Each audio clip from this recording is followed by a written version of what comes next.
నేనే మీ school bag ని. ఇప్పుడు మీరు పెద్దవాళ్ళు అయిపోయారు కానీ నీ చిన్నప్పుడు నాకు ఇంకా గుర్తుంది.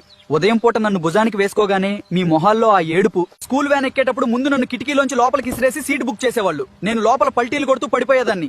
అయినా సరే మీకోసం ఆ దెబ్బలు సైలెంట్ గా భరించేదాన్ని.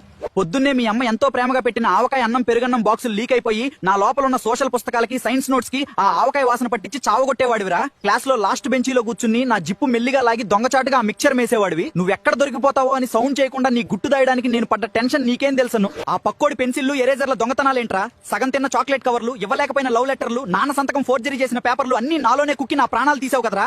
ఏప్రిల్ రాగానే నన్ను ఆ దుమ్ము పట్టిన అటక మీద పడేశావు. జూన్ లో వస్తావేమో అని ఎదురు చూస్తే నీ భుజం మీద కొత్త బ్యాగ్ వచ్చేసింది. అప్పుడు నేను మిమ్మల్ని చాలా మిస్ అయ్యేవాడిని. ఇప్పుడు నీ దగ్గర లక్షలు పెట్టుకున్న ల్యాప్టాప్ ఉండొచ్చు గానీ నీ నిజమైన ఆనందం, ఎప్పుడూ నవ్వుతూ తిరిగిన నీ చిన్నతనం, ఆ కల్మషం లేని నీ మనసు, మెమరీస్ అన్ని నాలోనే ఉండిపోయాయిరా.